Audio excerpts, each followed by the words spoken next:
semua, lagi ngapain nih? Semoga selalu dalam keadaan sehat dan semangat ya. Ngomong-ngomong soal COVID-19, saat ini kita acap kali dihadapkan dengan cerita-cerita miris. Bener nggak? Mulai dari pedagang yang omsetnya turun drastis, ada perusahaan yang bangkrut, ada juga yang gajinya dipotong oleh perusahaan di tempatnya bekerja, hingga banyak juga yang jadi korban PHK. Dengan cerita-cerita ini, banyak dari kita yang menjadi bingung, stres, bahkan ada juga yang depresi. Memang sejak pandemi melanda Indonesia, ekonomi bangsa kita mengalami penurunan yang drastis. Pelaku-pelaku usaha banyak yang bangkrut, PHK terjadi di mana-mana sehingga angka pengangguran meningkat tajam.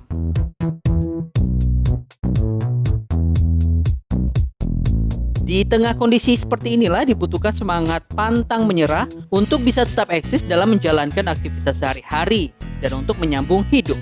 Seperti yang dilakoni oleh Bang Yanda. Meski jadi korban PHK dari perusahaan tempatnya bekerja, Bang Yanda tak langsung putus asa dan menyerah. Justru setelah menjadi korban PHK, bisnisnya yang awalnya dijalankan karena sekedar hobi, kini justru berkembang dan bisa menghasilkan uang melebihi gajinya saat bekerja dulu.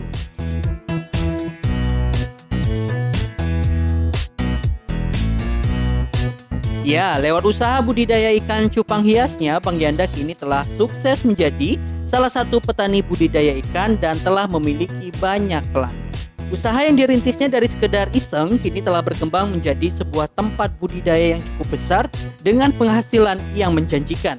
Menurut Bang Yanda, usaha yang dirintis sejak tahun 2016 lalu tersebut berawal dari membeli sepasang ikan cupang. Kemudian Bang Yanda terus menambah koleksi ikannya. Secara perlahan karena sudah banyak, ikan-ikan tersebut dipajangnya di teras rumah di dalam botol-botol kecil. Kemudian tanpa disadari banyak anak-anak di lingkungan rumahnya yang tertarik untuk membeli ikan-ikan tersebut. Dari sinilah akhirnya Bang Yanda berpikir untuk menseriusi usaha jual beli ikan cupang. Tidak puas sampai di situ, akhirnya Bang Yanda mencoba belajar dari teman-temannya yang seprofesi dengannya untuk membudidayakan sendiri ikan-ikan cupang tersebut. Ketertarikan itu didalaminya setelah melihat teman-temannya sudah lebih dulu sukses membangun usaha bisnis budidaya ikan cupang. Setelah belajar dari temannya, Bang Yanda mencoba membudidayakan ikan-ikan cupang hias tersebut. Namun usahanya tidak semulus yang dipikirkannya. Beberapa kali uji coba dirinya gagal.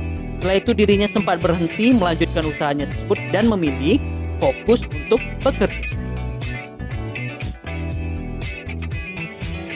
Nah, untuk lebih jelasnya kita langsung wawancara aja ya Bang Yandanya supaya sedulur semua tahu nih kisah Bang Yanda bisa sukses mengembangkan usaha ikan cupang.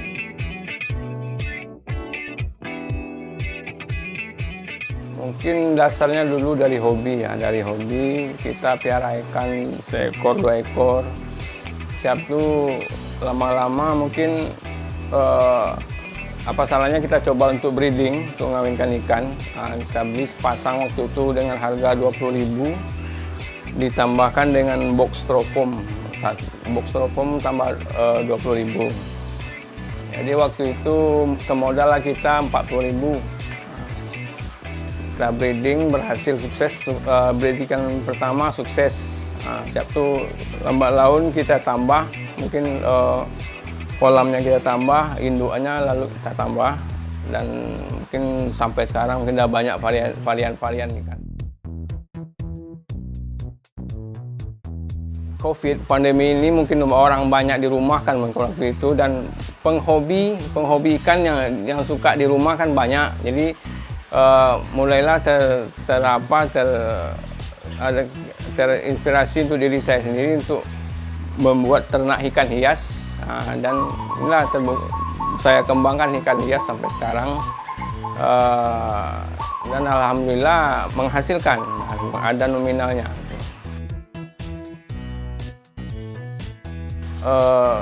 Dulunya kita kerja di perusahaan CV yang bergerak di bidang bahan pangan, kayak tepung, minyak. Dari situlah kita kerja dulunya. Mungkin karena dampak Covid kita dirumahkan, sampai sekarang ya dirumahkan, dan dari situ kita terinspirasi untuk mulai usaha sendiri. Disitulah kita perbanyak bibit, kita perbanyak kolamnya, dan sampai sekarang alhamdulillah bisa lah untuk memenuhi kebutuhan kita sehari-hari.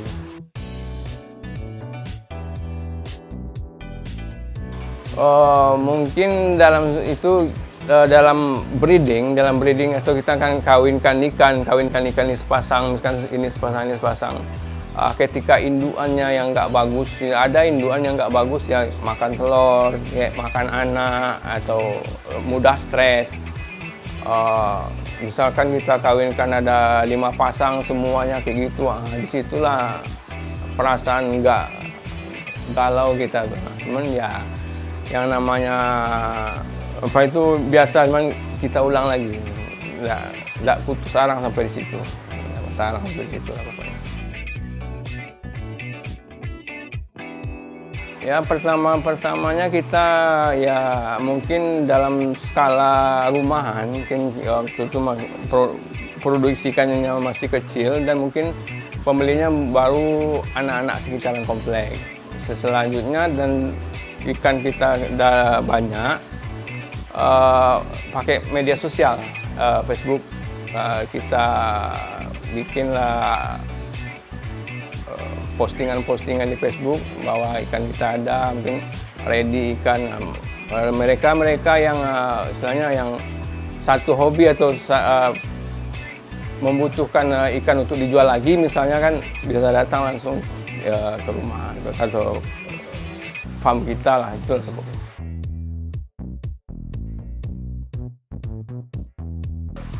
Dari dia kan dari sepasang ikan, itu kita breed, kita kawinkan. Dari dia mulai bertelur, dari penjodohan bertelur hingga dia siap pasar itu kisaran 3,5 bulan hingga 4 bulan.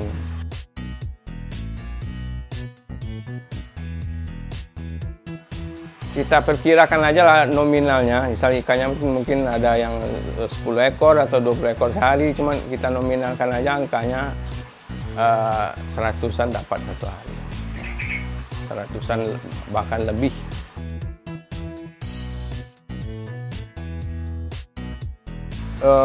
Kebanyakan perorangan, reseller pun ada reseller mungkin yang link kita lah, orang-orang dekat dengan kita yang pengen jualan ikan lagi, kita kasihkan produk ikan kita dan dia jual. Siap tuh yang perorangan mungkin rekanannya dari pasar-pasar, ada juga yang beli langsung.